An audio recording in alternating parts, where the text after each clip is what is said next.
on the question, we have a presentation, I believe, from the Village of Spring Valley. Is that correct? Okay, if you, I'm over here. Sorry. Yes. So if you'd like to set it up and begin, you may do so at your leisure. Thank you. Legislators who can't see it from their seats are invited to sit in the front row. We have to be able to show the presentation to the audience. So anyone who'd like to relocate, please do so now. After the presentation, we will have questions from the legislators. We're not going to figure out who's on these three committees together or not, because most legislators are. So whoever has a question can feel free to ask it. All questions, whether from legislators or others, will go through the chair. And we're going to try to we will keep decorum in the questioning. So thank you very much in advance. Can everybody see? Can you hear me? Is that loud enough, or do you need me in the microphone? Hear me fine? Okay. Thank you. My name is Adam McCary. I'm a consultant for MPM LLC. I'm tasked with bringing Spring Valley back into New York State code compliance. For those of you who don't know how the department runs, this is just going to be a quick overview. We're going to address what the state has sent us and asked us to be in compliance for in the decree that was sent to the legislature. Bear with me 1 second.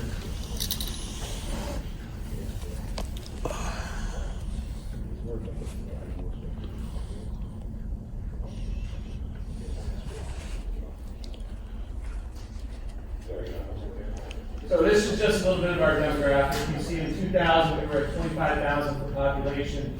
In 2020, just over 33,000. We've identified parcels within the village. This includes everything from vacant land to commercial properties to residential properties. Every parcel identified in the village. Just over 4,000. We've broken the code enforcement and building department into 6 different divisions, so to speak. We have planning and zoning, building, court action, residential inspections, commercial inspections, and complaints. These divisions are based off of what they call a 1203 report for the state. It's basically every municipality in New York State is tasked with reporting to New York State of what they've done in their municipality. Everything from how many complaints they received to how many new buildings, do they have inspections in place for energy code compliance and the like. So there's a whole list of about 44 items that we have to identify.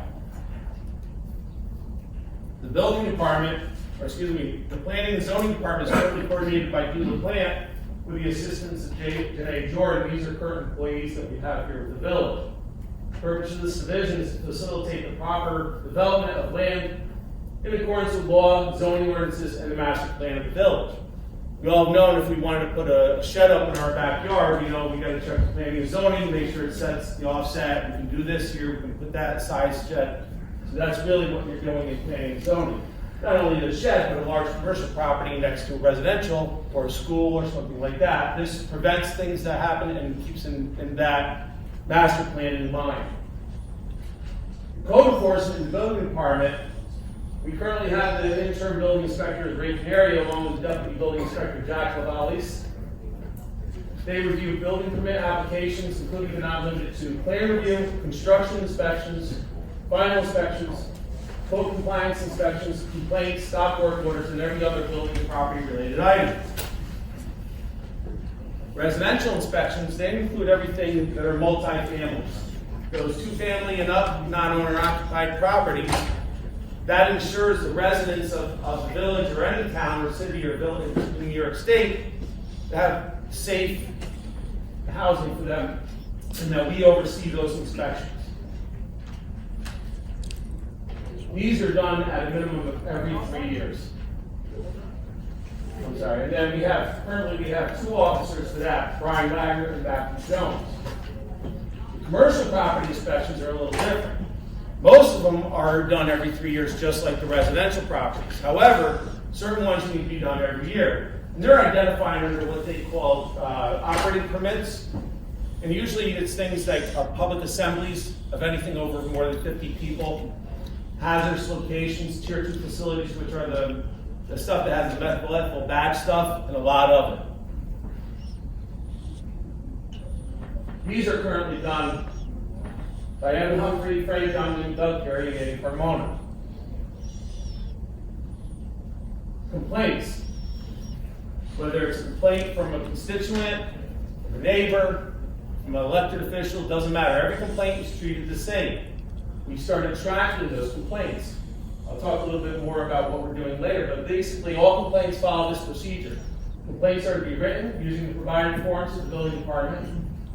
If the complaint calls for any reason is unable to fill out the form, village agent shall fill out the form with the information, and then the supervisor will assign it to the appropriate code enforcement officer. So if it's a residential complaint, it'll go to the residential inspectors, and if it's a fire complaint or a commercial complaint, that will go to the commercial inspectors. There are always going to be, excuse me, I lost track. So then a report is filed, it's put into our tracking software, and then we follow up with that in a timely manner, and then we track this, and this is one of the numbers that New York State wants to know in that 1203 report. Court action. Court action has been taken when all of the compliance efforts have been exhausted.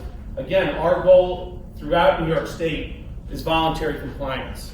Is to show up, show people, educate them why there's an issue, what's wrong, what needs to be corrected, what needs to be remedied, and move forward. Sometimes that is not always possible.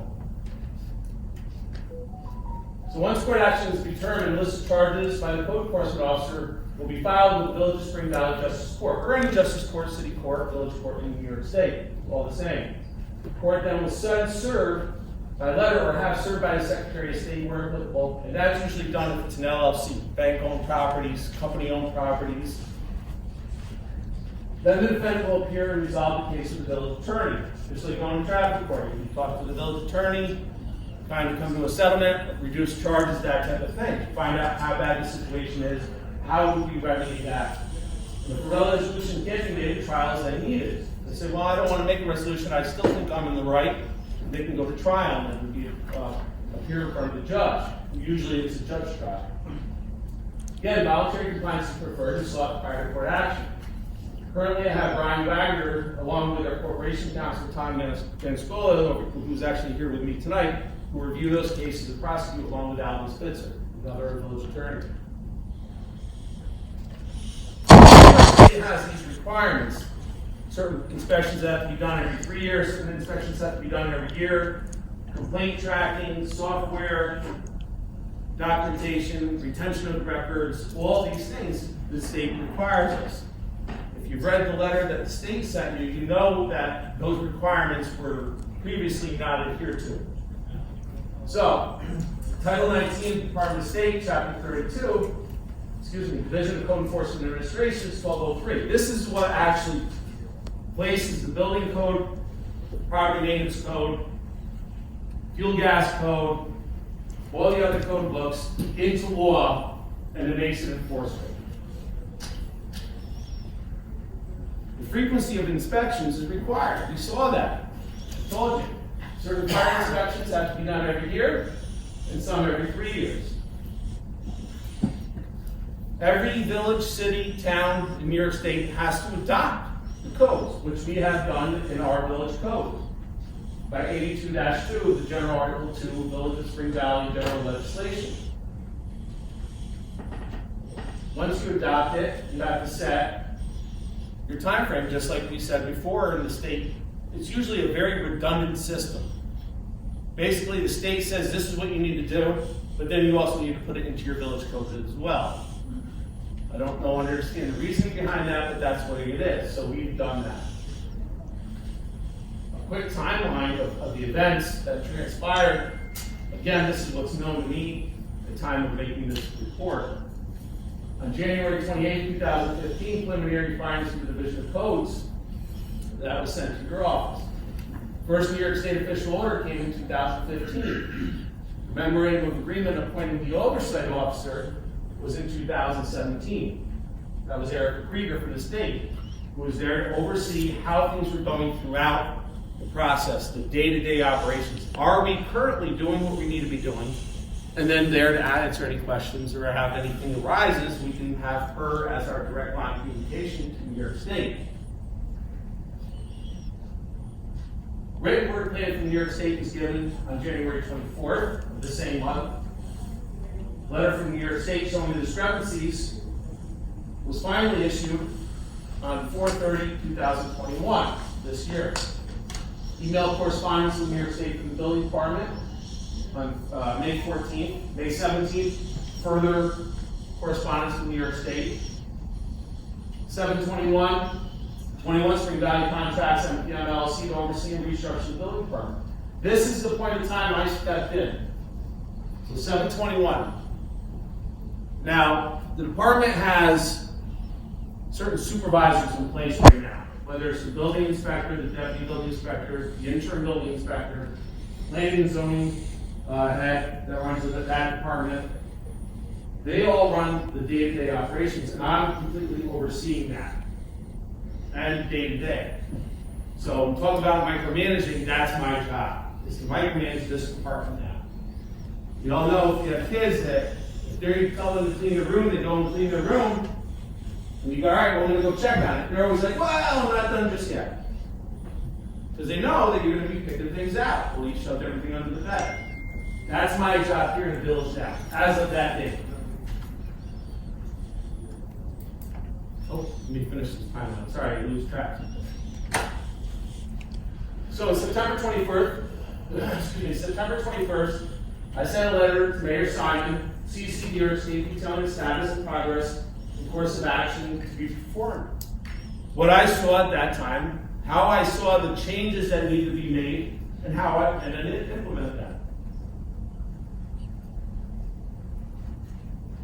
11/16/2021, the designation of the second order in the village of Spring Valley, 90-day notice. That's the most recent one that we've received. This letter did two things. It started a time clock for us. Again, I go back to my kids. Tell them to go clean their room. Come back 2 hours later, it's not clean. But if I tell them and give them a specific time, they're more apt to do it, right? I'm going to be back at 3 o'clock. If that room's not clean, I'm taking your tablet away. It's kind of what the state did here. 90 days to get our ship in order, or it's going to be taken over. So that's my job, is to make sure that they get into compliance and stay in compliance now and in the future. Correspondence to New York State from my office detailing the progress that we made since September, only a month, and a letter to Mayor Simon. 11/22, letter to New York State from Spring Valley, myself as well, and LLC detailing the progress from July all the way through. And I'm going to touch on a few of those things that were addressed in that letter, that 90-day notice. One of those things are the findings.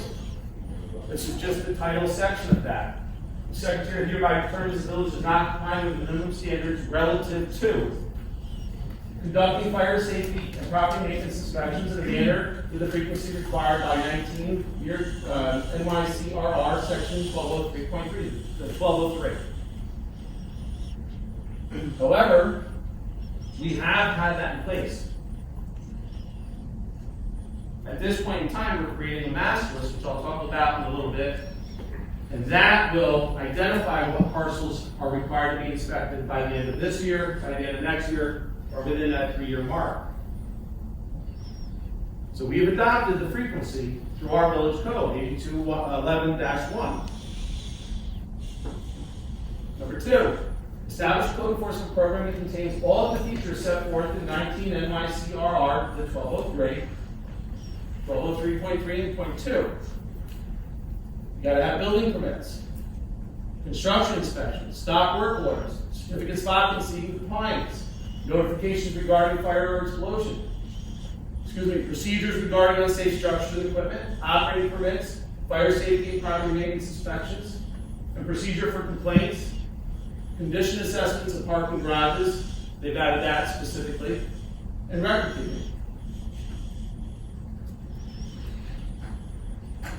At this point, everything in this section is now covered under our new program, our Municity program. Basically, Municity is a tracking software for municipalities with everything from assessor's office, planning and zoning, building department complaints, and the like. We have a module that's associated with building and planning and zoning. It was not being fully utilized up until this point.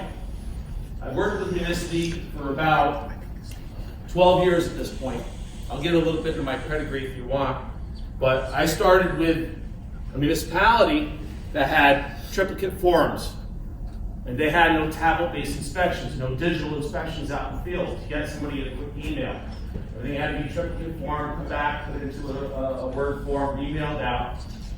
So I was integral in that process of developing software, checklist programs for Municity. So much so is that they use my forms as examples when they sell the system to other municipalities. So that's our record keeping. We have that in place now, and we're utilizing it the way it should be. Requiring owners of buildings to apply for and obtain appropriate building permits, determining the work that be performed will comply with the Uniform Code. Conducting required inspections, construction inspections, final inspections to determine that that work actually performed complies with the Uniform Code. And prohibiting the use or occupancy of a newly constructed building, a newly installed factory, manufactured building, a newly renovated or newly altered building, or a newly converted or partially converted existing building without an appropriate certificate of occupancy. Basically, we don't want to allow people to occupy buildings that aren't safe, that aren't having the proper inspections. So we have that in place. It's listed. You have to do plan review, zoning, approve that project. Before they break ground, they have to have all that approved. What are you going to build? How are you going to build it? What materials are you going to use? That's that whole process at that point. Then you have to do those inspections. They dig the hole. Okay, did they dig it? Did they dig too far and backfill it where it's unsafe, not going to support the structure? You do that inspection. You allow them to pour the concrete, everything's good, the soil's good. You come back, they want a frame. Okay, we go back and check the framing, make sure that the framing is 2x4s, 16 inches uncentered. We all know we went to go hang a wall in an old building and missed a stud, right? Not for that only reason, but those studs are there to help support and make that wall strong. That's why we do these inspections, to provide safe housing. It used to be, they had put the keystone in the bridge, and the person that designed that bridge would stand over there while they pulled the scaffolding out. You're going to know real quick if it passed or failed. My job is to be the guy standing there and make sure that that Spring Valley is standing under that bridge. Record keeping, I talked about that already. We have that program now. We've had it before, but now we're utilizing it the way it needs to be used. You're in the village.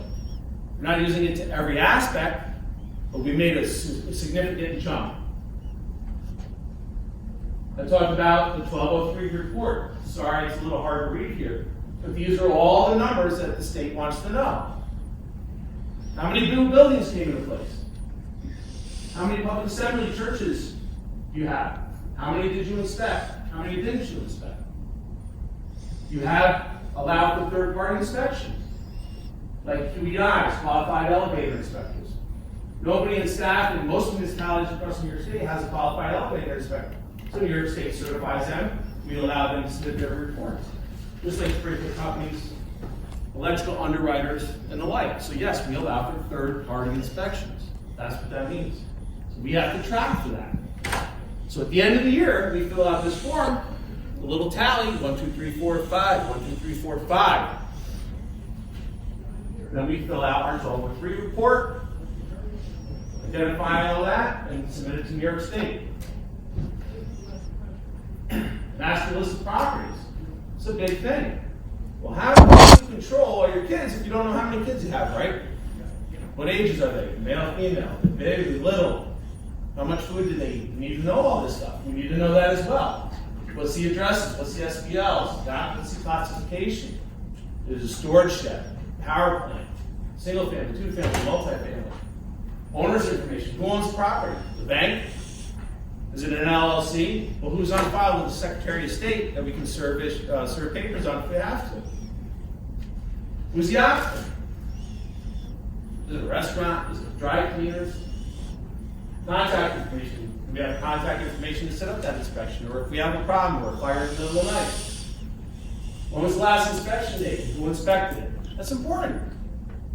Who's responsible for the last person going to check? Now, I'm not saying you're responsible for that building as soon as you walk out the door, because we all know if we ask somebody to move something because it's not in the right place because of fire code, a space heater under a desk, they move it in the middle of the inspection, okay.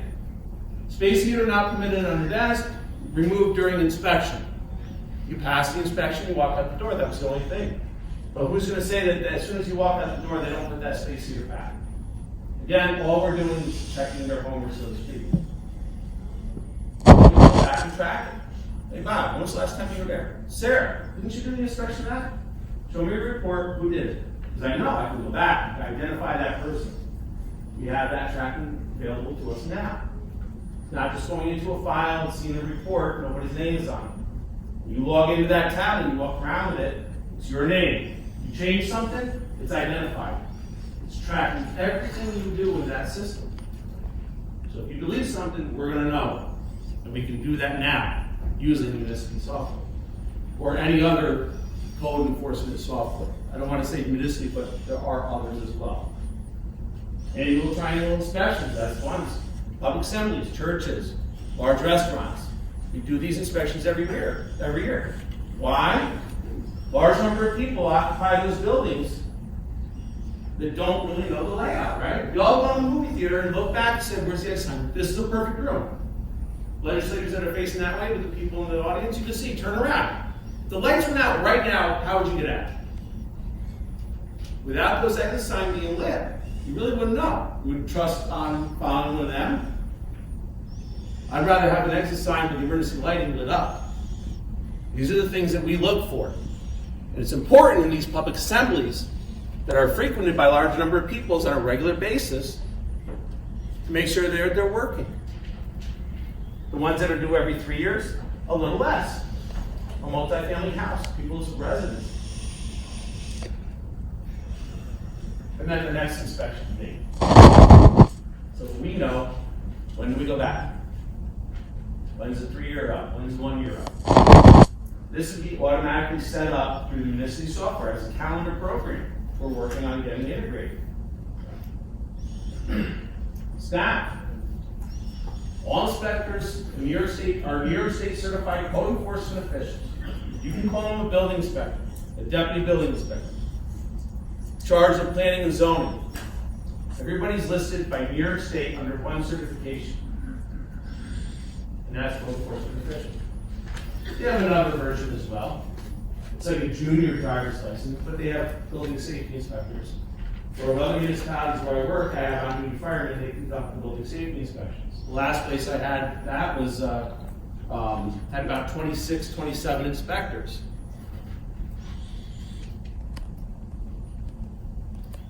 Right now, this is where our staff is organized. This came from my letter to New York State on how I reorganize the staff. Ray Canario is currently acting building inspector. Jack Lavalise is acting deputy building inspector. Viola Plants, Planning and Zoning Board. Frank Youngman is code enforcement. Doug Perry is code enforcement. Evan Humphrey is code enforcement. Brian Wagner is code enforcement. Matthew Jones is code enforcement. But you can see how I broke it up. Brian Matthew residential. Evan does commercial. Doug does commercial, not SWOT program. Frank does commercial. And again, this is our starting point. You have to put people in place, find out what their strengths and weaknesses are, and move on. So we're still working on that at this point, but this is where I have to start from. Again, I'm micromanaging now. Things may change, staff may change. but this is what I currently have to work with. Accountability. Implement a requirement for staff to submit a weekly activity report. No more of just doing what you think you need to be doing for the week. I want to know about it. What did you do? What did you do on Monday? What did you do on Tuesday? What did you do on Thursday? Again, not micromanaging, but it needs to be done. You're gonna maximize the employee bandwidth. How much can one person at that training level complete in their tasks? We've requested for more staff and more tools as well. Tablets, cars, and people. The stuff that we need to do our job. You're gonna paint a house, and you only have 1 gallon of paint, you don't have enough. Currently, we have 2 people that are prospective persons of interest. We're just waiting on Rockland County, the Department of Civil Service, to do a few things, check on them, to make sure that, they can be employed, the way they're employed, and all that stuff. It's a little above my pay grade. But again, I'll talk a little bit more about that later. And I already talked about missing record keeping, so I really don't want to be redundant. Software, master list. And I created a SWOT analysis. I'm big on identifying what the problem is and finding a solution. Not what happened before and placing blame. That's the police department job, that's legislator's job. You figure that out. Judge's job. My job is just to fix the problem. So in a SWOT analysis, the S stands for internal strengths. The W stands for internal weaknesses. The O is external opportunities, and the T is external threats. This follows through almost with everything in life.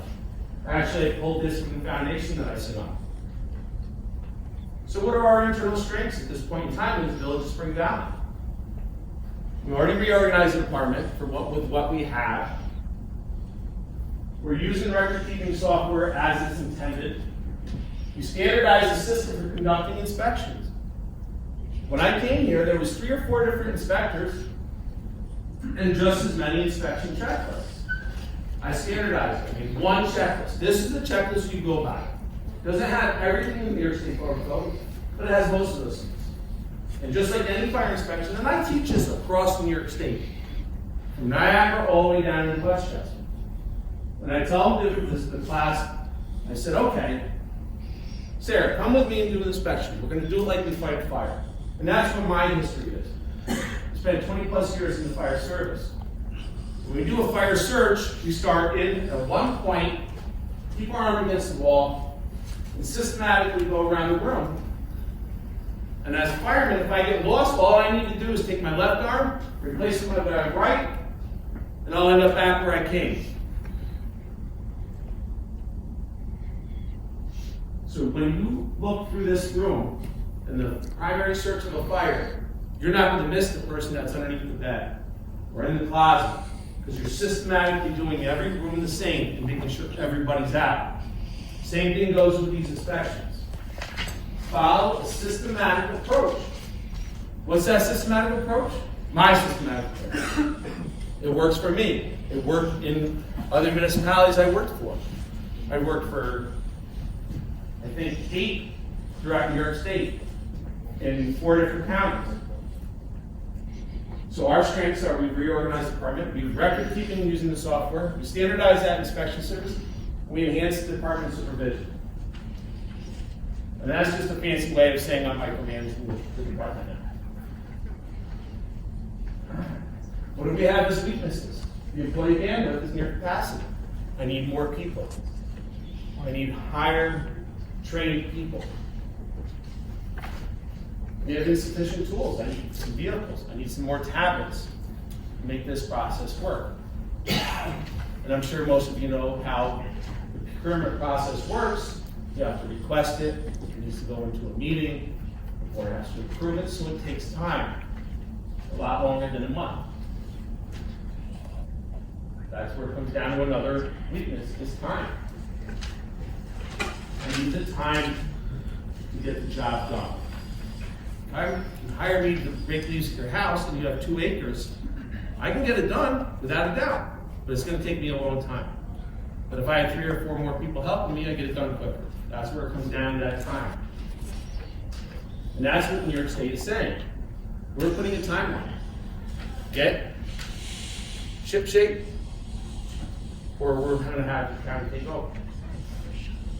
In theory. Or record keeping prior to the new administration. That's right.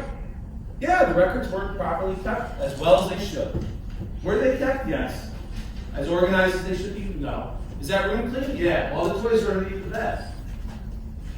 The carpet is clean. I can walk to the bed, I can walk to the window, but it's not done correctly. What are our external opportunities? We have ways that we can do certain things. Third-party firms, like myself, engineering firms for plan review, like Chasing companies, so one of the larger ones. Engineering firms, Bellinger, Fusco, for consultation. Grants for monies from Rockland County assistance. We're not trying to do this all on our own. Talk about raising kids. Is the village to raise kids? To run a good department, we need the help of everyone. Maybe the help wasn't being asked for when they needed it. But I'm here today to ask for your help. External threats. What was out of our control? COVID restrictions. It shut us down for almost 2 years. We couldn't do certain inspections. So yeah, we're gonna be behind. And that's not only Spring Valley, that's every municipality across New York State. The New York State timeline in 90 days. It's a short time to get a lot of work done. Not gonna lie, it is. Am I optimistic? Yes. But again, that decree allows you to extend, allows New York State to extend that. Just like a fire inspection. You go and do a fire inspection of your property. And I give you 10 items to do. And I come back in 30 days. Remember, all violations must be corrected immediately. I'll return in approximately 30 days to re-inspect. And I come back and out of those 10 items, you did 8. Adam, I'm sorry, I couldn't get in touch with somebody, from the elevator company. I'm still working on trying to get them coming. Okay. You got the extinguisher guy coming, but he wrote 5 violations on the property, so then he's backlogged there. But he's coming. Okay, I'm gonna give you a little more time, since you show progress. Just like my kids. All right, so they hung up all their clothes. They got their clothes in the laundry, but they didn't take their toys up yet. Give them more time. That's what I'm asking here. I'm going to show you in these 90 days that I'm going to have 8 of those things done, or 7 of those things done. I only need a little bit more time to get those other 3 or 4 things done, 2 or 3 things done. New York State Unified Court System. They were shut down for so long. They almost lost cases. We had to go back so many times to look back for cases that we had opened and follow through with. They're on the court calendar for almost over a year, just because they were shut down because of COVID. These are the external threats that we had no control over. And I'm not using it as an excuse, but it's the fact. Lack of certified code enforcement officials statewide.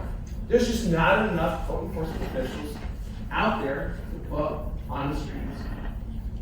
We're working on getting that though. And they actually made the training easier now. So what have we done so far? Weekly agendas with meeting notes. We're not going to be able to see the progress as we're doing it unless we're working as a team. So every Wednesday morning at 9:30 in the conference room, I hold a weekly code meeting. We go through any items, new policies and procedures that put in place, whether it's a complaint procedure or an office policy. And then we have what I call the hit list. 30 or 40 properties that we're following on a regular basis.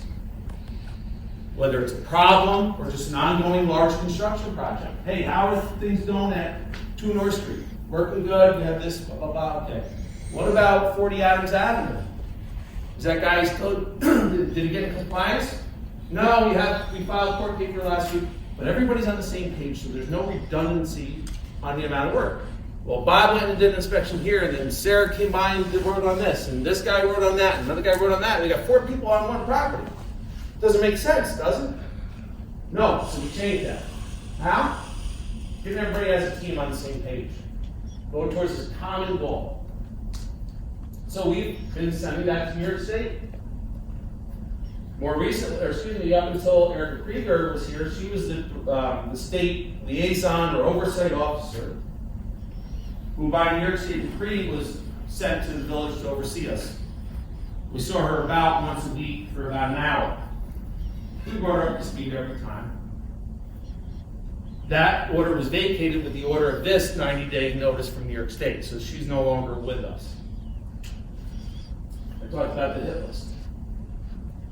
August 1st, to date, report generated from Municity, our code compliance, inspections, and record keeping system is in place. We finalized and confirmed the master list of all known properties and uses, and we will be updating the last inspection notice. Like I said, yes, we had problems with record keeping.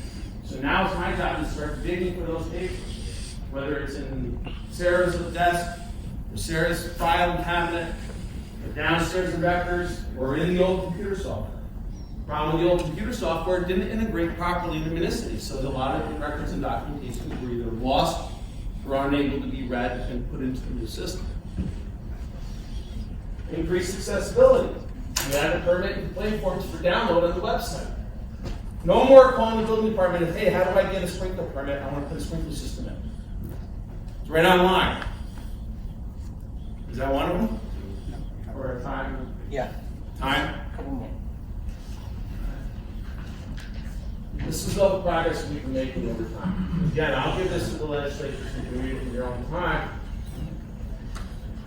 I think I'm pretty close to the end. So I've implemented these policies and procedures, memos and directives, which include but not limited to the weekly staff meetings, a complaint procedure for intake, follow-up, record keeping, documentation, and resolutions, perform daily priority and tasks for staff, performed it, scheduling and tracking for the staff, so that's going to be used for Municity, safety and security policy for the office. No more of having, no offense, elected officials walking into the building department. If you have a question or a complaint, we'll take it to anybody else. Sometimes the perception of impropriety is just as bad as impropriety itself. So it's part of my job as the micromanager to prevent that. So we instituted a policy with the support of the current trustees and board and mayor. Nobody's allowed in that building department unless you're staff. It's a good start. Progress. Currently have over 40 court cases, active court cases now in process. Identified the fine structure for failing to comply with the building permit requirements, and increased fines for building with no permits. Unfortunately, the code is not as flawed as the state laws. We can only do so much and forcibly remove people from occupying buildings that have imminent danger or a court order.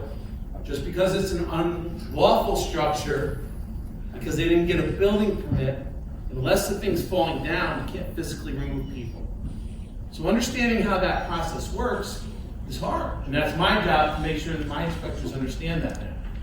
And how we can use that to best keep the people of Village of Spring Valley or across New York State lives safe. Moving forward, continue direct line of communication with the Division of Building Standards and Codes. Director John Dario, since the original order from New York State, placing here as the oversight officer, and again has been vacated as of November 16th. Again, our goal is to provide the residents and occupants of Village of Spring Valley with services that exceed the minimum requirements. Again, exceed. If you build a building to code, it's like getting a D on your math class. You did the bare minimum. My goal is to make every building in the Village of Spring Valley an A building, or at least a B. At least that's what I tell my kids. Give me a B at least. This in mind, the goal is to be fully compliant with the state regulations well within the 90-day transition period. And again, I'm not here to ask you not to do your job, not to follow through with the 90-day process. I'm here to let you know what we've done so far, and then at the end of that inspection date, or when that 90 days hits, you might not have to. Or if we're that close, you can give me a little more time, just like the decree says. That's pretty much all I have. I'd like to field a couple questions as long as time permits. I don't know anybody's name, so I do apologize. Don't worry about it. no, the questions for me. Yeah, all the questions are gonna come from me. Oh, I can ask.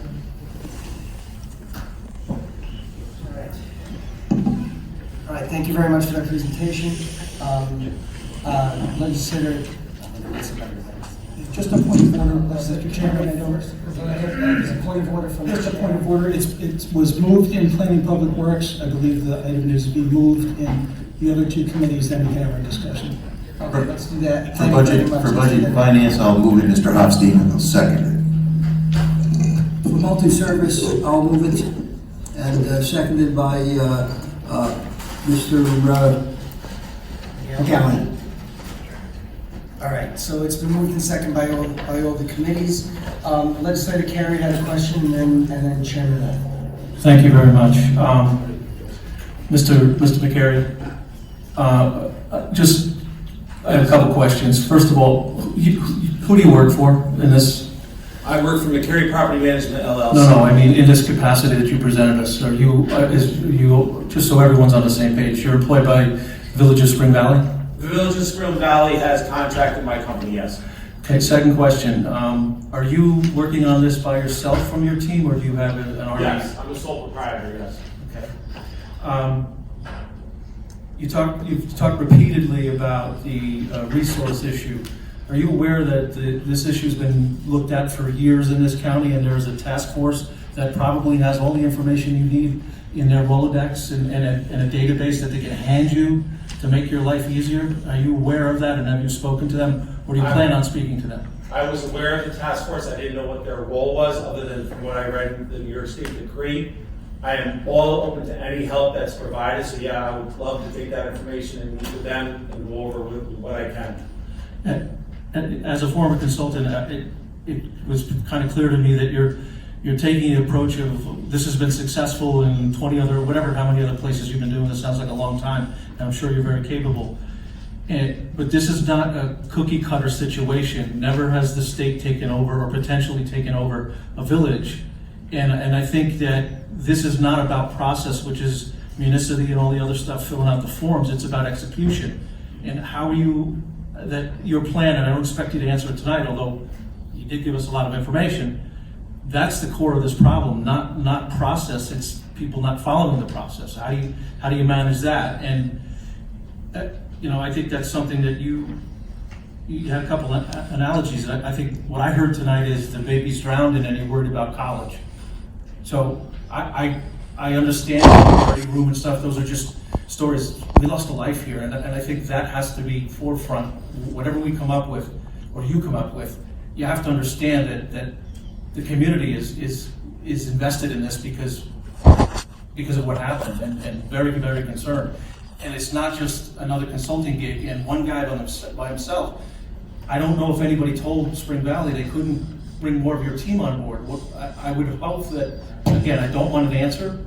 I hope that you're not the only one doing this. I agree with you. It comes down to lives. That's the main goal, is to protect lives. Unfortunately, yes, we lost that, but we need to move forward and get this. And again, when I use my analogies, yes, we have to think about college. I understand yours as well. With the baby's drowning, but we're thinking about college. Still need to keep that grand scope of getting that baby to the hospital and following up with doctor's appointments to make sure that the lungs are good and clear. So yeah, we are thinking all that, and yes, right now, I am getting that baby out of the water. It's just not going to happen overnight. Last thing, I just strongly urge you to reach out to that task force that have people with the expertise. As it said, you were part of fire safety. That's the background of all these people. You'd be talking to brothers. And I think this would be a big miss if you didn't do that. I agree. Thank you for that information. Chairman Wolf. Thank you, Mr. Chairman. Thank you. First, I just want to recognize your efforts and the progress that you made to date in the time that you've been there. Just my observation is that I felt that we weren't necessarily the right audience for this presentation. Understand, we're not in control of the situation. This is something that has been put in place by New York State. There's this 90-day period for them to analyze whatever progress the village has made whether whatever metrics they are using to, I guess, figure out whether there's substantial compliance or actual, I'm not even exactly sure what standards they're applying, but at some point within the next 90 days, New York State's going to decide whether they are going to extend this time period to give more time, and that's always a possibility depending on the progress that's made. Withdraw the order completely, which I think is probably unlikely, or allow Rockland County to take over. Keep in mind, this is not anything that we really asked for. Ultimately, the decision maker is New York State, it's not us. But if we're called upon to do this and take on this responsibility, we need to be ready to do so, and that's really what this resolution is tonight. All we are going to be doing tonight is setting a date for a public hearing. The public hearing is to consider a local law that establishes a building department in the county of Rockland.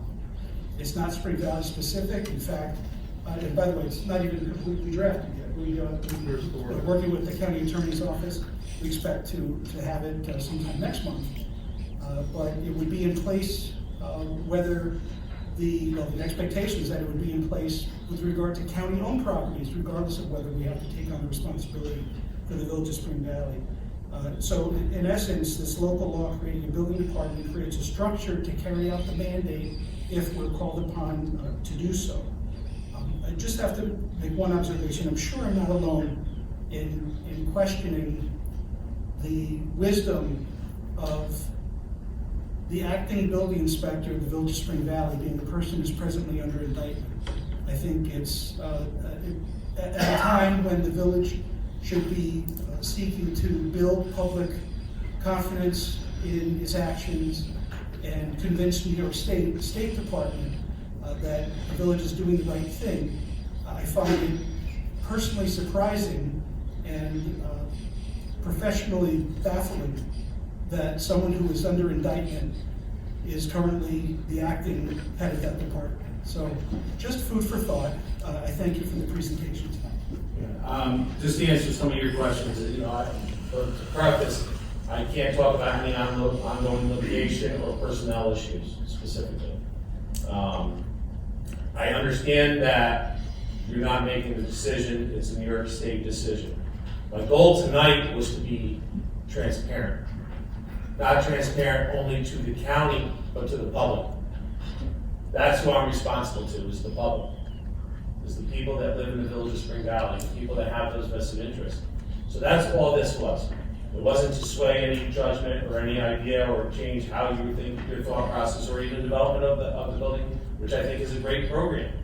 In other counties that they have that set up for their own buildings and properties, whether they use the most-use program or not, or if it's just their own system. This tonight was just to be transparent. Not only to you, because you are the public as well. You just happen to represent the public also. So that's what tonight's goal was, to be as transparent. Again, this presentation comes from my letter to New York State and my correspondence with New York State to show compliance and where we're at and where we're moving and what our plan is for in the future. So that's really what this was geared for. So I do agree with you on that. However, I still thought it was very important for the legislature as a whole to understand where we're at right now and to see that process through. Legislator Santulli and then Legislator Foley, I think? Yes. Thank you. Thank you for that presentation. I'm going to preface a little bit about me, just so you understand where I'm coming from with this. One, I'm a teacher at Spring Valley High School, so a lot of the children that I teach live in the homes in which you're discussing, and they should be inspected and not anywhere near up to code. I'm also a volunteer firefighter for 20 plus years in this community. Jared Lloyd was one of my students and a brother fireman, along with legislative neighbor.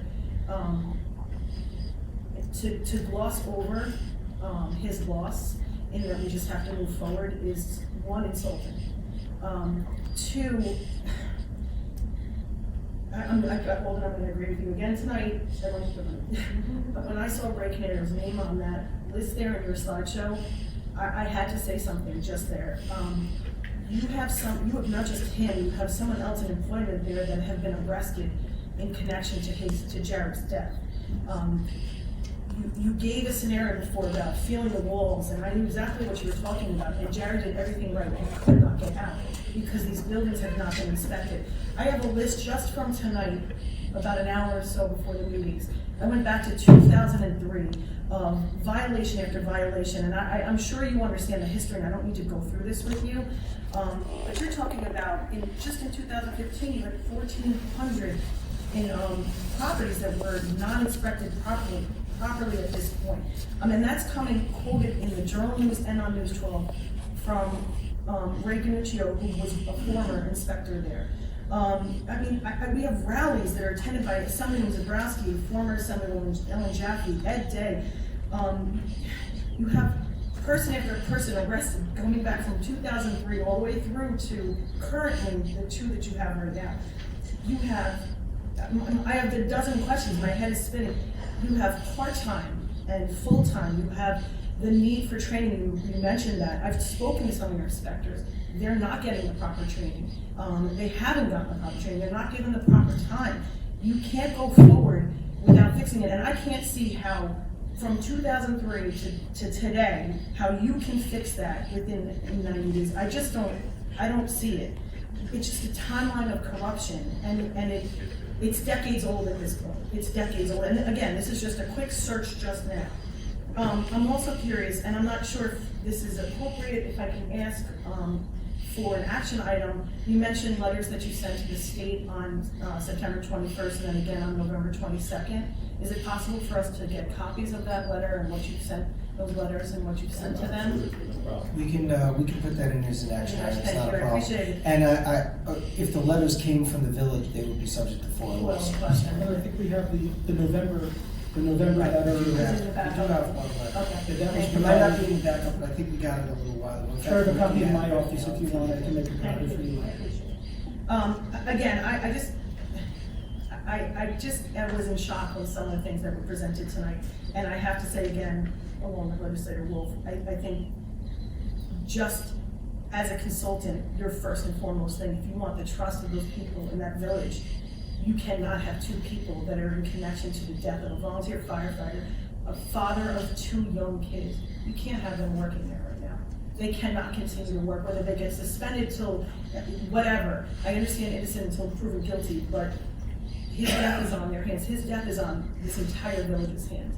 And time again, we had volunteer firefighters here. We had meetings at Spring Valley Village demanding change because we knew this was gonna happen. This is the exact situation. That friend of mine is dead because this has not been fixed for decades.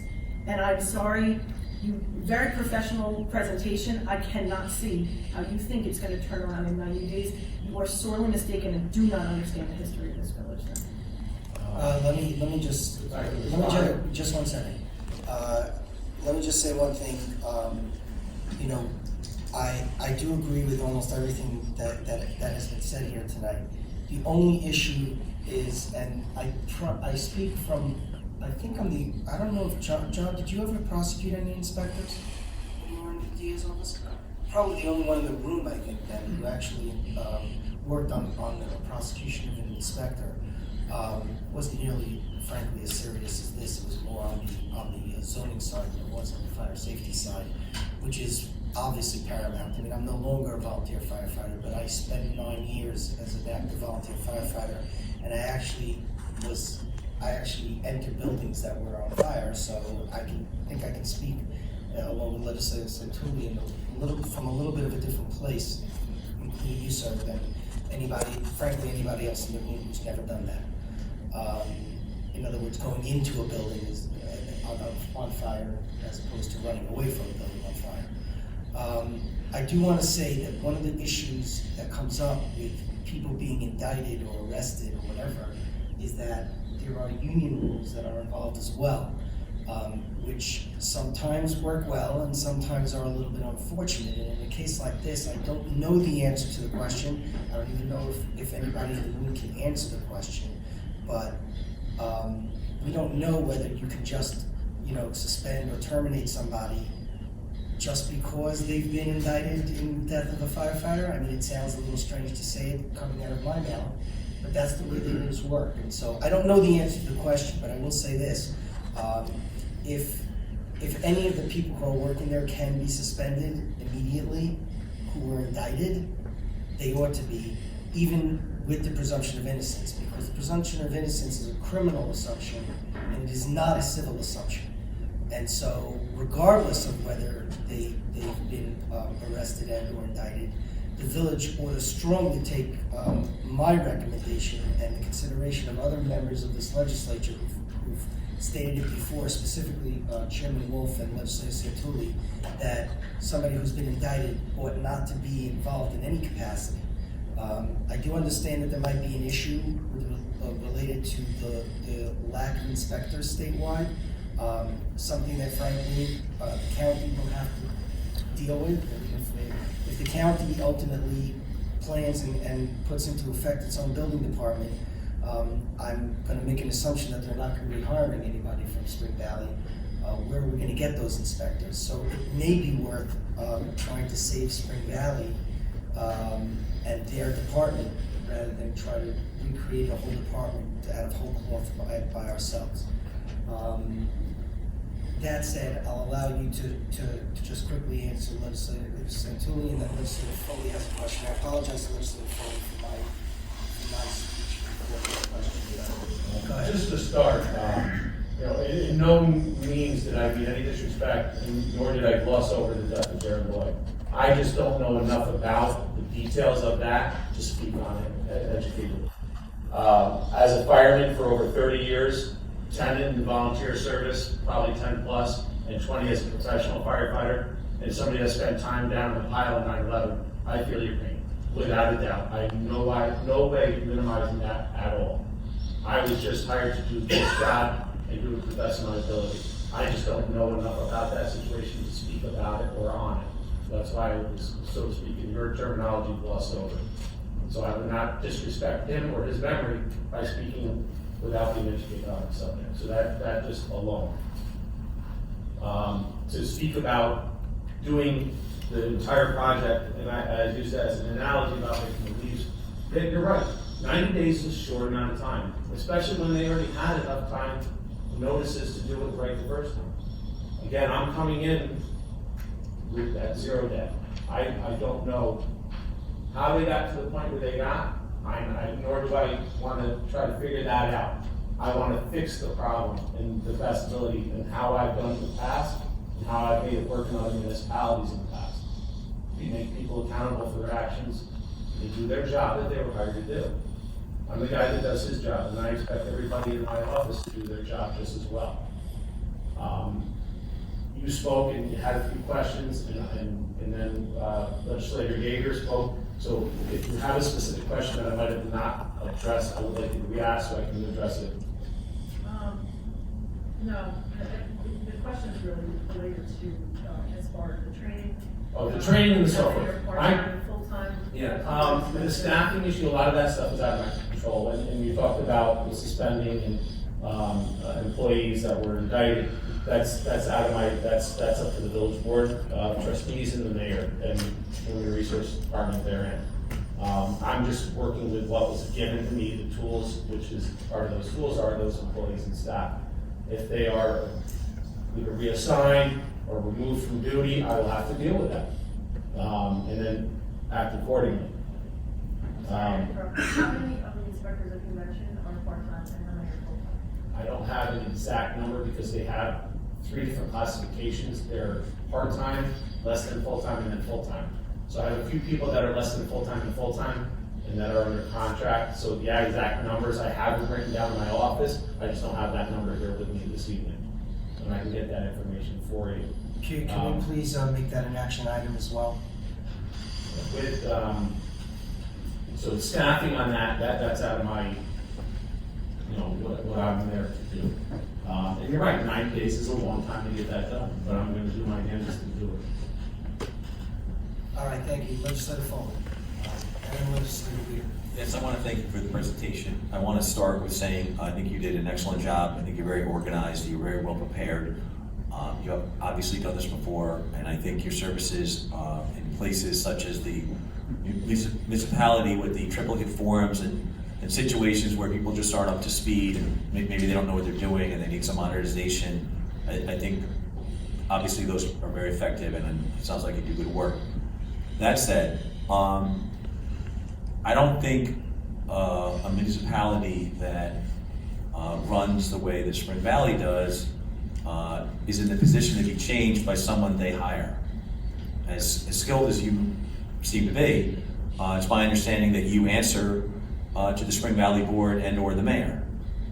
And, you know, I've seen on video the mayor, you know, curse out and say quite vulgar, nasty things to elected officials, to the public, to anyone he pleases. And really, with the amount of, I don't know, law enforcement and other folks that seem to have to go into that town, village hall and take evidence out, I don't think, as skillful as you are, I don't think you're in a position to change that culture and those habits there. I want one other thing that we've been talking that a person was killed in a fire up there. Actually, there were 2 people killed in a fire. As much as I really mourn the loss of Gary Lloyd, we also lost a resident. And my understanding was that resident was I'm saying this from outside, but my opinion is that he was probably less than ambulatory and living as a sort of dependent person in a wooden structure, which was a hotel from 100 years ago or something. That really he was that resident who we don't really mention, but again, I of course, like everyone, mourn the loss of Jared Lloyd, but that nameless resident really shouldn't have been in that environment in the first place, and that there's really a culture up there where pretty much if you can make $1, go make it, and you know, consequences be damned. I want to ask you, who hires and fires you? It would be at the mayor with the village board of trustees to approve whether I'm there or not. And I'll tell you right now, if it comes down to a point, because I answer to New York State. New York State Code, the certification they're under. At any point in time, a village trustee, the mayor, or anybody else for that matter, tells me not to do my job, I'm walking out the door. Well, you're gonna be walking out the door without a check, though. That's fine. Okay, but that changes not human right. behavior. It's not a reflection on your character. I'm speaking about human behavior and how things Understood. work. And I would, you know, no disrespect to you, but I would prefer a person that really, I mean, that mayor is comical. He really, it's if people didn't die, we could really openly laugh about it. But people do die, and this is just so far, right? Because we haven't solved the problem. People could die tonight, right? So I think you're a good person. I think you're doing a good job, but I don't think that the structure of the situation is going to rectify corruption. But thank you for your presentation. Thank you, Legislator Foley. Legislator Weir. Thank you, Mr. Chair. Thank you, Mr. Karen. Yes. Thank you for your presentation and for all the work that you've done. And I went back and I looked at the letter from the state, which basically is the order. And it has 4 bullet points. I'm going to skip the first 2, and that talks about the county having to step in. But bullet point number 3 and 4 says the following. At all times prior to the effective date of the designation of the county, the village shall continue to administer and enforce the Uniform Code and Energy Code within the village, and shall continue to be responsible for doing so in a due and proper manner and in accordance with the minimum standards. Is that something that is your responsibility at this point? Yes, it is. So that's an important role, Yes. because that will only take, whatever is gonna happen, it's gonna be in 90 days. And we know how important all of this is. In light of what happened and everything else, 90 days is a long time. You talk about 90 days being a short time, but 90 days can be a long time if God forbid something happened. So by you stepping in and based on the presentation that you've made and the background that you have, I think it addresses that bullet point by the state, which is this, they wanted to see something done even before the 90 days are up. So that's your responsibility, correct? Right.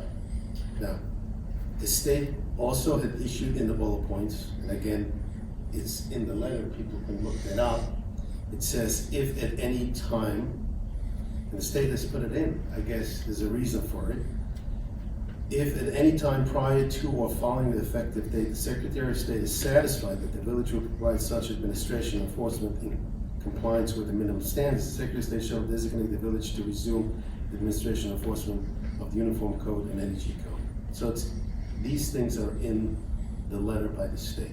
Now, Legislative Chair Wolf is correct as well, that the process is beyond the legislature, but on the same token, I appreciate you coming down and giving us this update.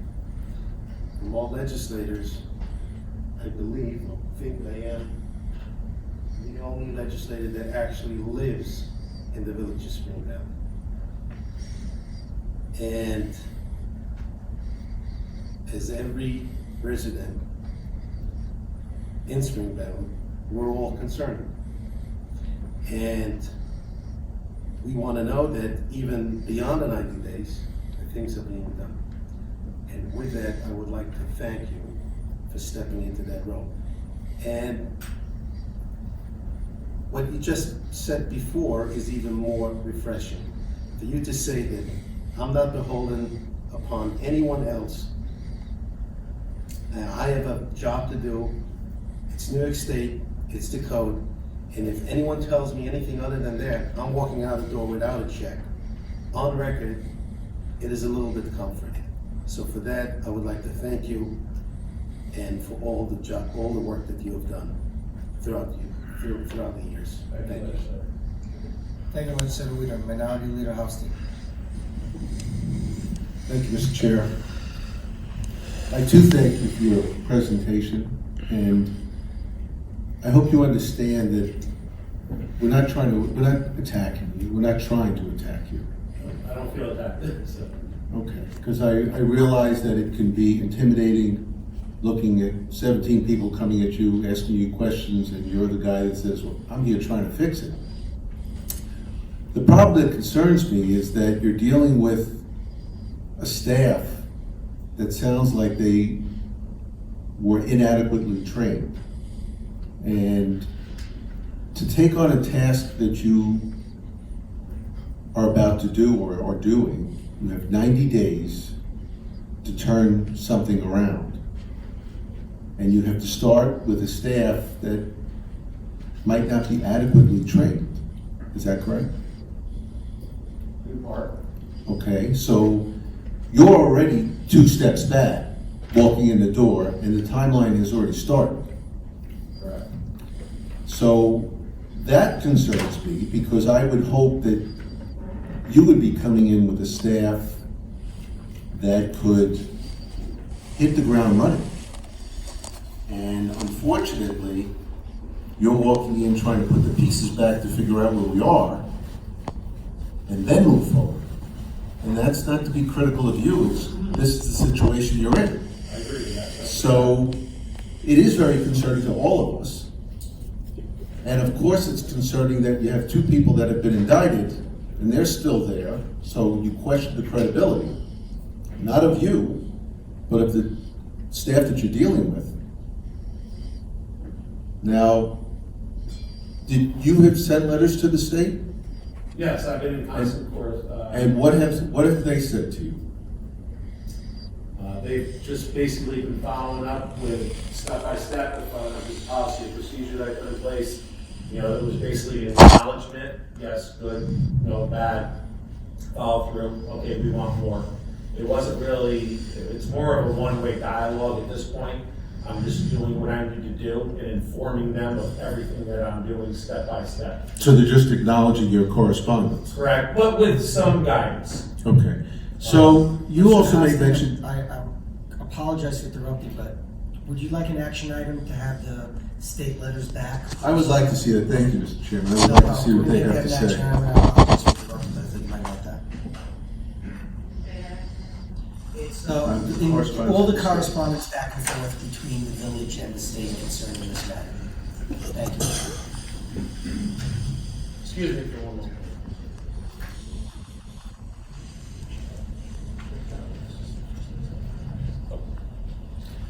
So you're dealing with the staff, you said there are full-time, less than full-time, and part-time. Based upon what you've been given, have you made an assessment of how many full-time people you feel you need in order to get this job done properly? Yes, and I've actually requested to the board for 3 more employees, 3 full-time employees. Okay, and that's in addition to the part-time, less than full-time, and full-time employees?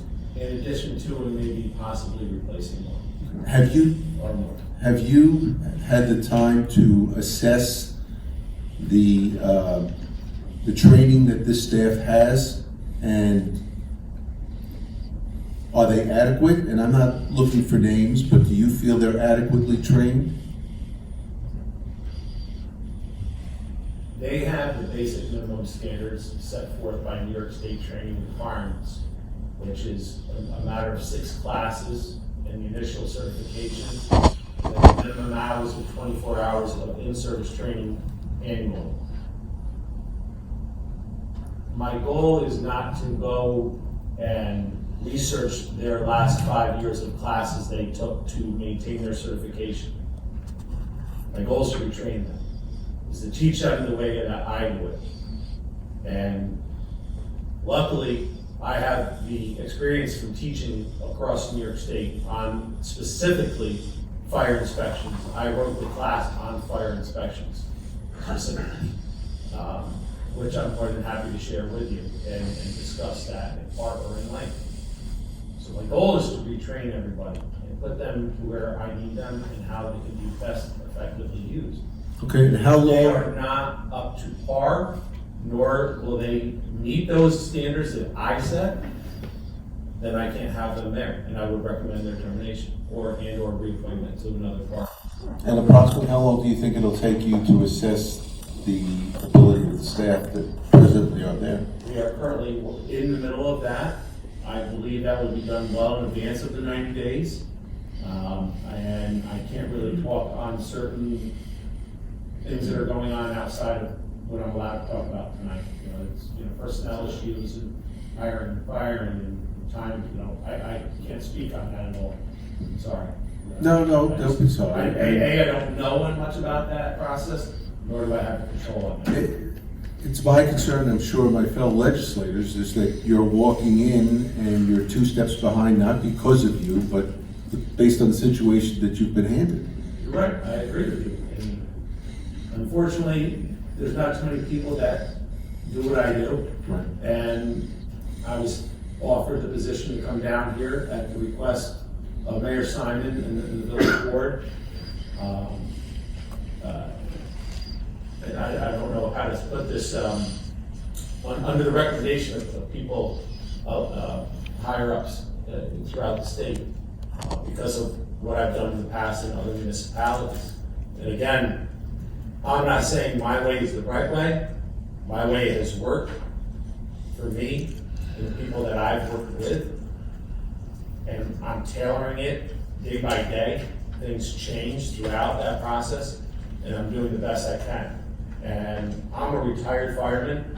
I have a pension. I live in a small house with a bunch of kids, but we don't live outside our means. My point is, I can live off that pension. I'm not down here for the money. I feel I can make a difference, and that's why I'm here. And I appreciate that, and I'm not criticizing you or questioning your ability. Nor am I being confident. I'm just Okay. letting you know my background and why I'm here. Let me ask you this question. When you were interviewed, did you make a recommendation of what you felt you needed to be in terms of staff to be hired in order to do the job adequately? No. And I'll tell you why, it's because when I was hired, I didn't have any knowledge base, nor did I sit in that office outside of doing a couple inspections for them. So I wasn't first, I had to get educated on who did what, how they did what they did. So you've asked for 2 additional full-time employees, correct? 3. Okay, 3. And possibly replacing 1 or 2 others, yes. Would that be enough in order for you to get the job done? I don't know, but we have to utilize them and see what it takes. I mean, every inspection is different. Yeah, you talk about Village of Spring Valley being different than any other place in the state. And this is unprecedented times with this decree, I agree. So I don't know. I just know that if what I'm doing isn't going fast enough, I need more help. And if I need more help, I'll get more help. And I'm not getting more help, I have to work harder myself. It just, I defer to you with your experience, but it just sounds to me like you're walking into a task that you needed a lot more support to overhaul this department. And then at the simultaneously training the staff that presently is there, because I sense, and I don't want to speak for you, but I sense that you question their experience. And yes, they might have the minimal training, but I sense from listening to you that the minimal training is not sufficient for you, and that you're trying to bring them up to speed. And in order to do that and to clean up the department, I just think you're going to need significant number of people to do the work that needs to be done while you're simultaneously bringing them up. That's just my opinion. I'm not speaking for you. I just think this is a monumental task, and it's unfortunate that 2 lives were lost, that it took this to happen for it to get to the attention that it was needed to be done. And I just hope that it straightened out. I hope for their sake, that being the Village of Spring Valley, that the people that are running the village can understand how important this is to the entire county. And it's not a matter of pointing fingers. It's a matter of we've got to fix this problem. And elected officials need to put their pride aside and do what's best for the people, because that's what they were elected to do. And if that means they have to look in the mirror, well, then that's their job. Look in the mirror and let's get it done, and let's get it done right. And give you whatever you need in order to clean up this problem. I'm just not sure that 90 days would be enough time. And we can't afford to let another life potentially be taken because we want to save our ego. We don't want the state to move in or the county to move in. Sometimes we have to just swallow our ego and do what's best for the people. Thank you, Mr. Chairman, I appreciate it. Thank you, Respond. excuse me, I'm sorry. Thank you, Legislator Housestein, Minority Leader Housestein, Legislator Falsiglia, and then Legislator Earl. Can I respond to the legislator, or? I don't think it's necessary. Thank you. How long have you been hired for? The initial contract was 6 months. So that would be the end of June or so? Actually, the end of my contract would be February. However, I did send a letter of intent to the village trustees and corporation council, as well as the mayor, for my intent to stay quite a bit longer. As long as they would, have me, so to speak. Yeah, I don't know if you could answer this, but the mayor is the CEO of the village, and the trustees act as a board of directors. And in the private sector, you have a CEO and a board of directors. And there seems to me to always be a disconnect between the mayor and the trustees following up on reports like that hit list that you issued. In the private sector, you get that and you look at it and you say, well, why is this guy, he was fined, he didn't appear in court, what are we doing about it? It seems like the mayor and the trustees, not just Spring Valley, but sort of divorce themselves from going into the weeds and they're actually the only ones who can enforce that. Well, that's kind of a misconception. Okay? Once it's in the court system, it's even out of my control. It's the judge and what is by law at that point in time. So if we write the violation of the property, they fail to comply, we end up in court orders the correction of the violation, doesn't mean that they're not going to create that violation again the next day. But it's my job and our inspector's job to write a new violation that next day and to follow up with that. A lot does get lost within the police action and court action.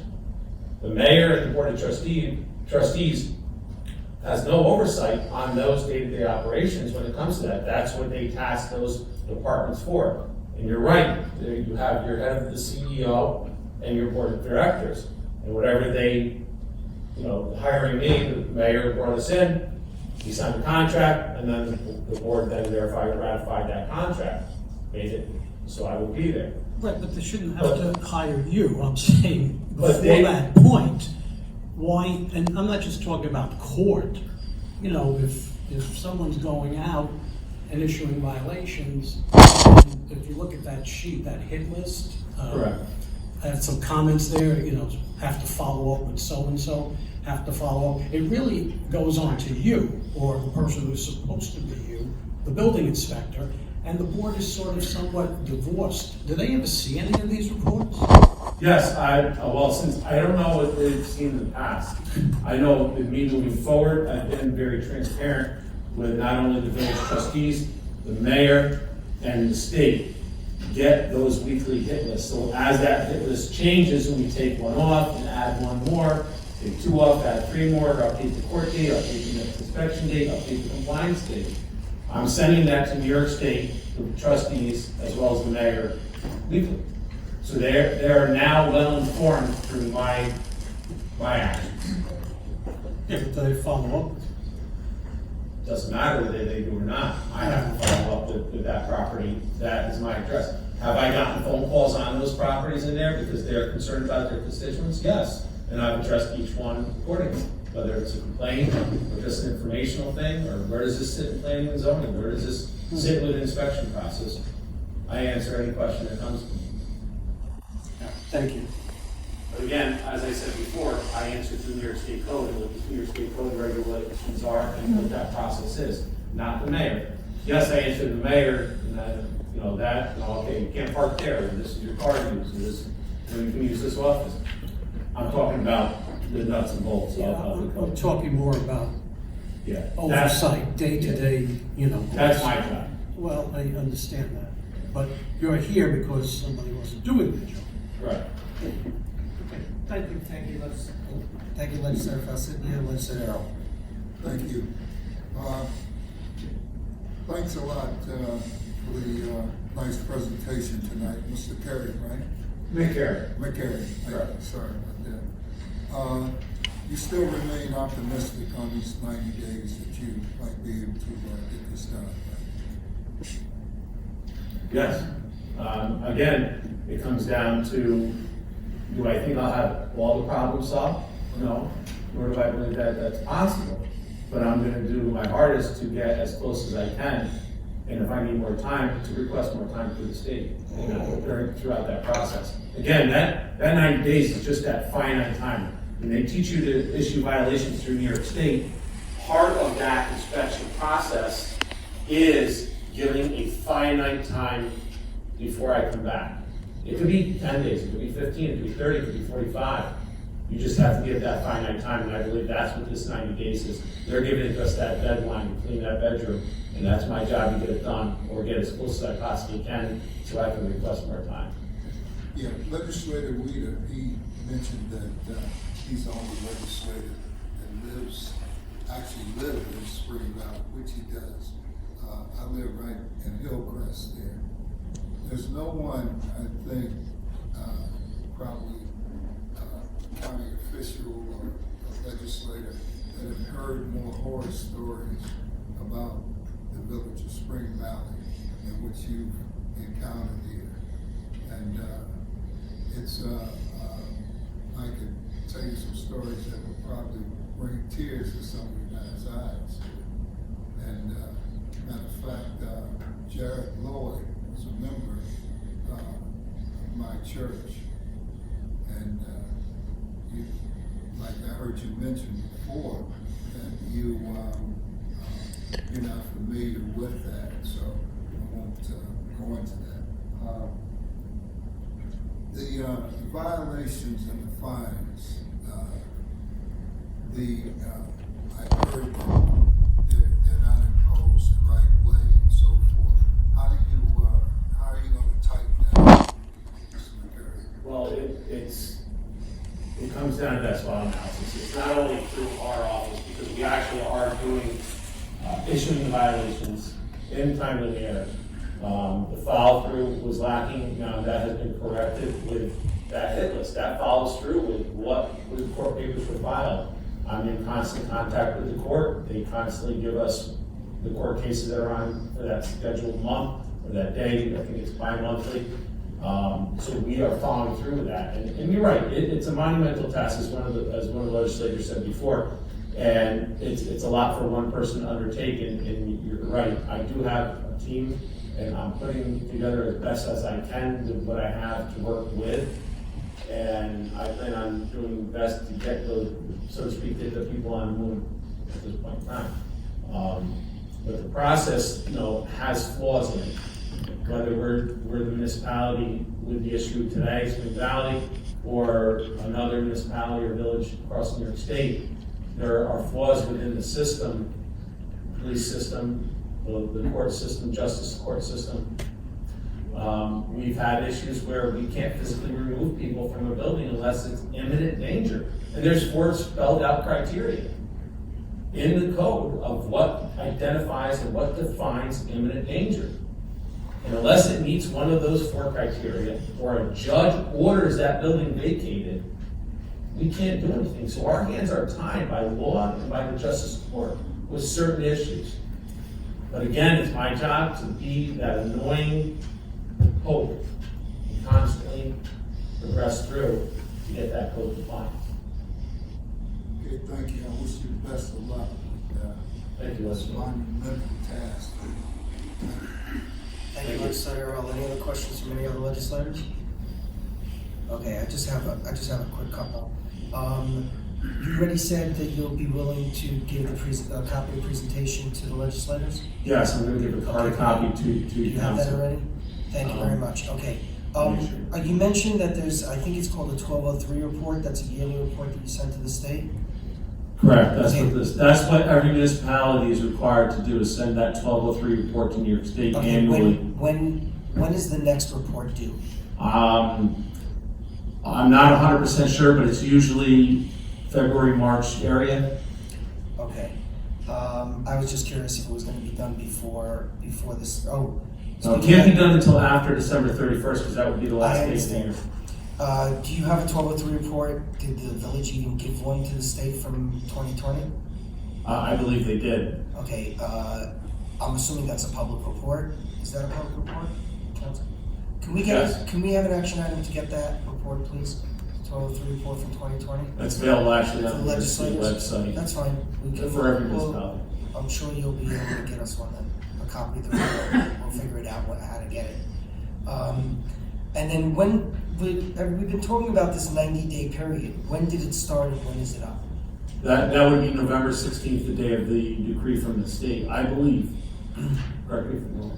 Yeah. Okay, so it's 90 November days 16th. from November 16th. That puts us at February 14th. Okay, is that the reason why we have to have our local law in place to be triggered on February 14th? All right. And I'm just curious, what's the largest municipality that you've consulted with before this? The largest municipality I've worked for would have been City of Middletown. Okay, that's I large. actually physically worked for the city itself. That's where I retired from. Okay, and you retired as a firefighter or as an inspector? Fire inspector as a fire fireman. I was promoted. I worked as a fireman. I was hired in 2000, and approximately 10 years in, I was promoted to the rank of fire inspector, scored number 1 on the test. Congratulations. I think, and put into that position for the last 11 years of my career. And that's where I really changed the face on how they do inspections, going from paper to digital, bringing in these fire inspectors to do code compliance inspections on an annual basis within 26, and teaching throughout New York State. My class was originally written for the city of Middletown because of training requirements changing from New York City. And I'm more than happy to share my resume with you. I have to update a couple little things. I mean, I don't know, I figure that might not be the worst idea for legislators to hear your expertise. So your actual expertise, it sounds to me, is in fire safety. Is in code, period. Right, okay. It's all code, building code, fuel gas code, fire code, property maintenance code, Okay. inspection processes, and do you plan have a- reviews. I have no idea offhand. Do you have any idea how large the city of Middletown is? Is it large? It's 5 square miles. Is it larger Last than- population I know was about 35,000. Okay, so it's maybe a little bit larger than Springdale. Yeah. All right. Those are all the questions I have. I do want to ask the county attorney just, is there any way in 5 minutes or less you can give a short presentation of what the process is going to be now once we do this?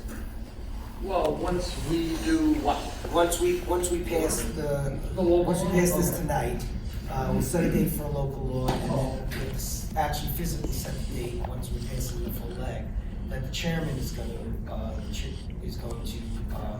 But then what do we have to do physically in order to? To do a local law of this nature, first you set a date for public hearing, with the subject matter of the law doesn't have to be drafted for that. And that date can be as early as the next meeting in 2 weeks.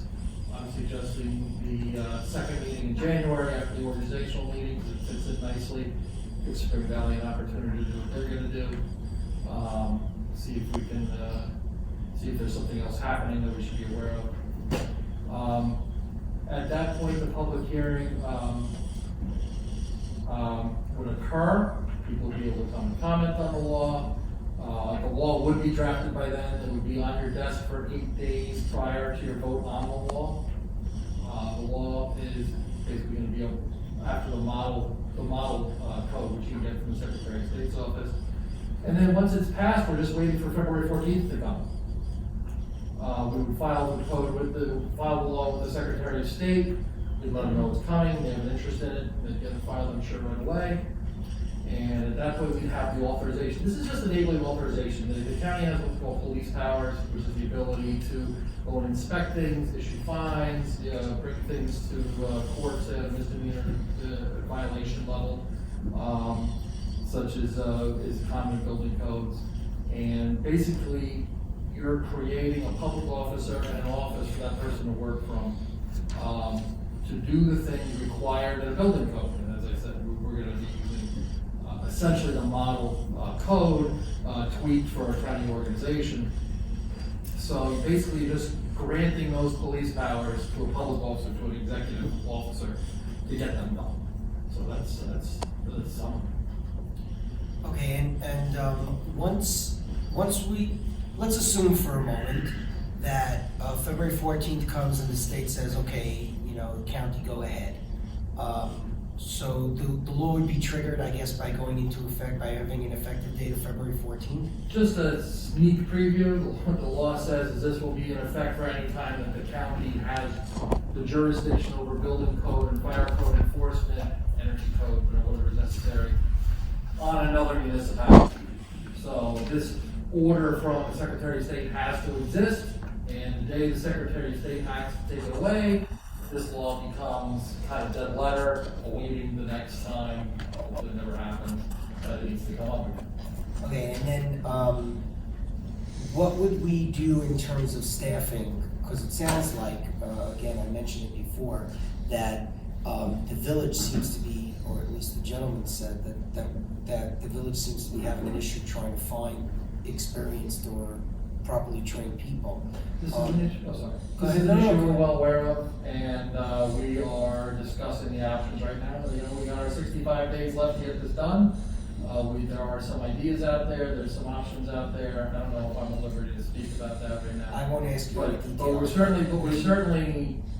I assume that the county executive will be speaking with the legislative leaders with I regard to could that only- over the last 65 days. So I want to ask you anything about that.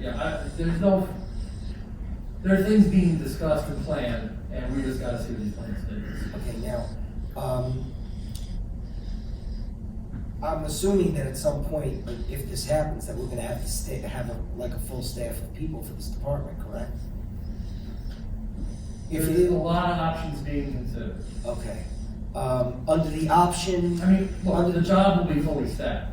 Right, under the option of we hire people in-house, there are obviously other things we can do, such as perhaps contract with another or other municipalities who already have building inspectors or, you know, the proper inspection services being done in-house. But assuming that we have to staff it ourselves, those employees would be, I guess it doesn't really matter, but at some point, those employees are gonna have to be hired through the regular process of hiring, correct? Any hiring job, if there's an exemption from civil service on this, no. Okay. I'm sure there's no exemption from civil service on this, not now. Right, and then, what happens to those employees we hire if the Secretary of State decides a year from now that for whatever reason, that Spring Valley ought to be able to take its inspection services back to itself? Well, it'd be a lot like, say, a grant that expires, you know, people hired on a grant that expires, and, you know, oftentimes we try to find other places in the county for them. Sometimes it's just, you know, sorry, the grant's over, we're abolishing the position. That happens from time to time. You know, that's the range of possibilities. Okay. There's, you know, there are towns and villages that need people. Sounds like it. Do any legislators have any questions of the county attorney? Chairman Wolf. No question, but thank you very much. I just wanted to kind of respond as well to your, what happens next. We did have some preliminary discussions with the county executive and staff, and it's premature now to really understand the decisions that have been made on how the staffing is going to be done, if it's going to be in-house, if it's going to be a contractor, if it's going to be another municipality. But if we are going to be staffing a department, we need to create positions. There certainly would need to be follow-up with this body. Funding is another issue. Certainly, we'll be looking for ways to fund this. If we have to front the money, how are we going to get paid? Are we going to recoup expenses through the imposition of fines? Are we going to seek a grant from New York State? There are so many questions that remain to be answered, but they are concerns that everyone shares, and I think as we get a little bit closer and maybe get some guidance from New York State as to what direction they're going to go in, and I'm hoping it's not February 13th and we still don't know what's going to happen. We'll be able to have a better sense of what this body needs to do to support the effort, fulfill the obligation that we have. I mean, we're only halfway through this. We still, have a lot of time in my contract to get to that February 14th date. And, whether the public thinks it or not, there are still good people there. I brought some of them with me tonight, that want to work hard and want to do well within those positions. So it's not all bad, but yeah, you're right, there may be some bad apples, but not the entire bunch. And I believe that, nor would I be here if I didn't believe that there was some good people there to do the job. Unless there's something else for me, I mean. I don't know if there's anything else, but did you want to say something? I was just going to say, yeah, I mean, just to make sure we're on the same page, yes, all staff would have to be hired to the resolution on this line. Civil service being another issue, everything's wrong in that sense. I would just point out to the legislators, in case I think by now everybody up here realizes that this is going to be a process that isn't going to end for the county on February 14th, it's just beginning. And to ramp up staffing, whether we do it through other people or whether we do it ourselves, is going to take a certain amount of time to fill those positions. So there may be some possibility that the state will give the village a little bit more time, I don't know. But it's going to be a process for us as well. So I just want everybody up here to be aware. Sure, Councilor. I'm sorry, I just want to review the action items, because there were a lot, I want to make sure we have them all. We wanted to get the number of full-time, less than full-time, and part-time inspectors, getting copies of the letters from Spring Valley to the state, as well as the copies of the response letters back from the state. Not just letters, but emails, whatever with regard to this has been sent to the state and whatever the state's responding. Any written correspondence, including electronic. I would direct that through council, through the That's fine, legislative council. it's gonna go to council, I Yeah, assume. figure that out. Yeah. Getting a copy of the presentation, which is going to be provided, a copy of the 2012-03 report, and you wanted a copy of the cemetery president. Is that everything? I think that's it. Anything else from any other legislators in terms of what we want from the village, other than hopefully clean up its act by February 14th, so we don't have to do this? Great, thank you very much. Okay, thank you. I don't see any other questions or comments from legislators. I will move to adjourn my meeting. Do we have to vote? Oh, okay, fine. So then I'm gonna start with my meeting, planning public works. All those in favor of adopting setting a date for a public hearing on this matter, please signify by saying aye. Aye. Opposed, say nay. Carried unanimously. Budget and finance. All members of the Finance Committee who are here with the resolution, please say aye. Opposed? Carried unanimously. Multi-services. Chair of the Multi-Service Committee, all those in favor? Aye. Anybody opposed? Unanimous, we're in favor of adjourning. Okay, you can adjourn, so I'll move to adjourn. You want to second your motion for multi-services?